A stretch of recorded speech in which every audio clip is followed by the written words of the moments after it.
There are moments when history seems to accelerate, when the story of a nation takes a sharp, undeniable turn. We are living in one of those moments. As of this year, India has officially become the fourth largest economy on this planet. We have surpassed the industrial might of Japan, a nation that for decades was the global symbol of economic power. Today, only three countries have an economy larger than ours: the US, China, and Germany.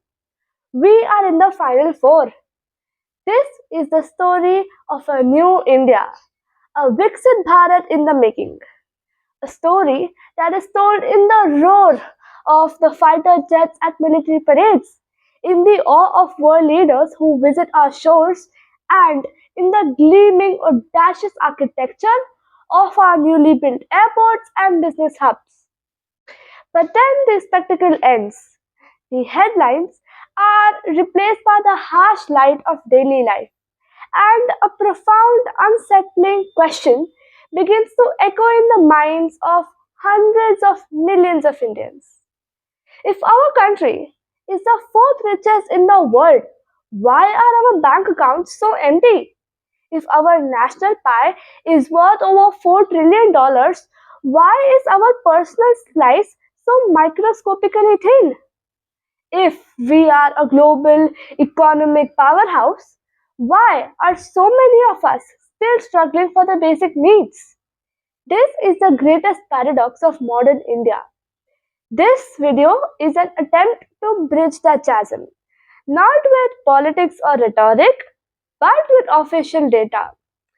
Our economy is the fourth largest in the world, but is it working for you? Let us first deconstruct this trillion-dollar dream. Our nominal GDP is soaring past $4.2 trillion, and we are without a question the fastest growing major economy in the world. While established powers struggle with stagnation, India's economy is projected to consistently grow at 6 to 7% a year. At this rate, we are on a clear path to overtake Germany for the number 3 spot before the end of this decade. This explosive growth is built on real foundations. For example, the UPI system. It is a global case study, processing over 14 billion transactions in a single month. It has democratized digital payments in such a way that no other country has managed to do. This, combined with the Aadhaar card identity system and Jan Dhan bank accounts, has created a digital infrastructure that allows the government to deliver services and businesses to innovate at a blistering pace. Second, a colossal infrastructure growth funded by the rupees 100 lakh crore national infrastructure pipeline. We see it everywhere: silky smooth expressway cutting across the city, a rapidly expanding network of the Vande Bharat trains, and new airports that are transforming the logistics of our nation. This isn't just concrete and steel. This is the lifeline of a modern economy, making it easier to move goods, services, and people. And thirdly, our rising global structure. As multinational corporations adopt a China plus one strategy, India has become the world's most attractive destination for foreign investment. They see about 1.4 billion people not just as a workforce but as the largest untapped, untouched market on earth. From every top down perspective, this story looks perfect.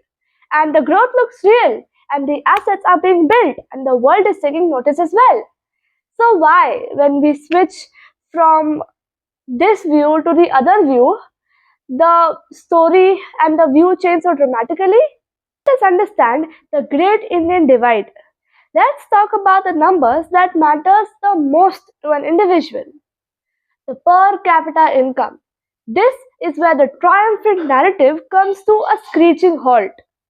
When you divide our massive 4.2 trillion pie by our 1.4 billion people, you get an annual income of around $2,700 only. This figure is very low. It places India at the 142nd position in the world. We are not just behind the developed West, we are behind the smaller nations like Indonesia, Vietnam, South Africa, and Thailand. We are an economic giant standing on the shoulders of individuals with startlingly low incomes. This forces us to ask this question: if the average person isn't getting the money, where is all of this going? The answer is the single most defining feature of our economy today: inequality. Let these numbers from the World Inequality Lab and Oxfam sink in. The top 1% of India's population, let me repeat, the top 1% of India's population, that is about 14 million people, now captures over 22% of our national income and more than 40% of the nation's total wealth. Meanwhile, the bottom 50% of our population, a staggering 700 million people, are left with a mere 3% of the country's wealth. This is not just wealth gap, this is a wealth chasm, a reality so skewed that some of us have termed this to be the rise of a billionaire Raj. The Sensex has hit records high, real estate has boomed, and the wealth of these 14 million people has compounded at an astonishing rate. This is the India that is buying luxury cars, funding startups, and going on international holidays.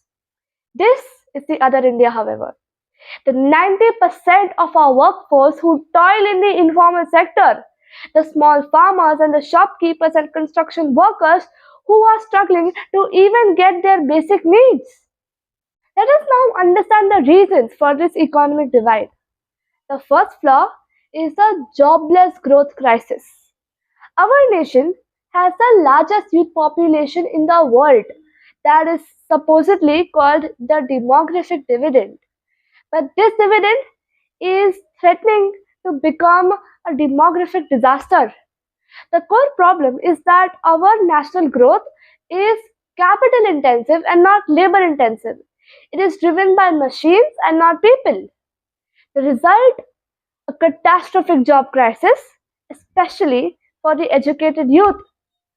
Official unemployment figures, while they do not show the entire story, the real crisis is hidden in the labor force participation rate, or LFPR.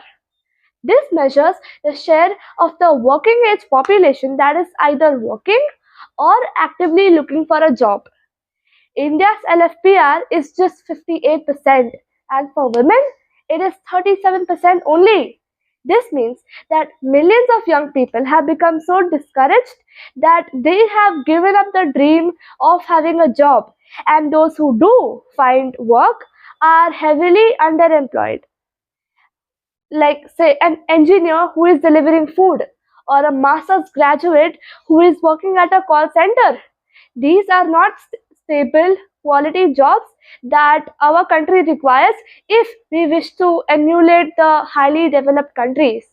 These jobs are just precarious gigs with no social security, no benefits, and no future. The second flaw: our stagnant manufacturing sector. Throughout history, there has been one proven path for a poor country to become a rich one: manufacturing. You move your people from a low productivity farm to a high productivity factory work. This is the ladder that lifted the people of China, South Korea, and Taiwan into prosperity. India has tried to climb this ladder, notably with the Make in India initiative. But after so many decades, we can see the results. Manufacturing, the manufacturing share of our GDP remains stubbornly stuck where it was about 30 years ago, at a mere 15 to 17% only. This single failure is perhaps the biggest reason for our inequality. Without a booming labor intensive manufacturing sector, there is no bridge for the hundreds of millions in the struggling rural areas and informal economies to cross over into a formal, prosperous India we wish to show to the world. We are a nation with a missing rung on our development ladder. Let's talk about the third flaw, the innovation deficit. The final broken piston is our chronic underinvestment in the future. We are a nation who is brilliant at implementation, and we are a very hardworking country. But where we actually lack is invention and creation. This is reflected in one stack number, our spending on research and development. India invests just 0.7% of its GDP on research and development. Let us compare that to other countries which we wish to cross. For example, China. China's investment in R&D is 2.4%, US 3.5%, and South Korea 4.8%. This is not just an academic statistic. This determines our place in the world. This is the reason why we assemble iPhones. This is the reason why so many Indians buy iPhones, but we Indians are not the one who design the chips that are used in them. This is why we are the world's back office and not the boardroom. It keeps us trapped in a low wage, low value cycle, servicing the innovations of other countries instead of creating our own intellectual property. This R&D famine fuels the brain drain from our premier institutions and ensures that the highest value work is gone to other countries beyond the Indian borders. We must shift our national obsession from the single metric of GDP to the metrics that actually define human well being: job creation, median income, and ease of living. This is a new vision that India requires if we want to become a developed country. First, a war footing investment in human capital. This means aggressively fixing the quality crisis in our schools so that children are actually learning. This means building a public healthcare system that does not force families into poverty to just pay for one single surgery. Second, an obsessive, targeted focus on creating labor intensive jobs. This means a real industrial policy that supports sectors like textiles, electronics, food processing, that creates a stable bridge for our informal workforce. And third, it means fostering a culture for deep innovation by committing to tripling our R&D spending and creating an ecosystem that retains rather than exports our brightest minds. So, where does this leave us? Standing at the summit, looking down from the heights of the world's fourth largest economy, only to see our own people struggling down below? The path forward is not to deny our success to pull India down. This is to have the courage to question the very nature of that success. It is to demand more than just a bigger pie. It is to demand a fairer slice of that pie. The solutions aren't secrets, they are choices. They are the choice to stop building a nation of services and start building opportunities for its own people. The choice to build factories that offer a steady hand up, not just the precarious hope of a gig. The choice to unleash the genius in our classrooms, not just count the heads. The choice to forge a future in our own research labs and not just assemble the dreams of others. For too long, we have been told to wait, that the wealth created at the top will eventually one day trickle down and it will come to us. But we have waited and the trickling has not come. What has come is a flood of wealth for the few, while many are left with a drought of opportunity. This is an unsustainable reality. A nation cannot soar to the heavens on the dreams of 1% while the aspirations of the other 99 are shackled to the ground. The fault lines between the two Indias is growing wider and the tremors are growing stronger. This is not a political issue. This is a moral one. This is a question of our national soul.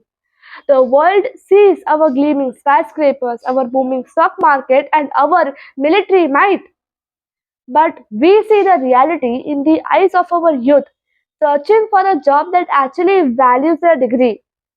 We feel the truth in the struggle of our parents as they watch their meager savings get eaten away by the increasing cost of living. This, the story of India's rise, is not finished. The most important chapters are yet to be written, and their authors will not be the billionaires or the politicians alone. The authors will be you, me, all of us. It will be the questions we dare to ask, the standards we refuse to lower, and the reality we are no longer willing to accept. So the next time you read a headline celebrating our newfound status of the third largest economy or the second largest economy in the future, the next time you are told to feel proud of the trillions of dollars, allow yourself a simple, powerful, and a deeply personal question. Where is my share of it? Thank you for watching the video.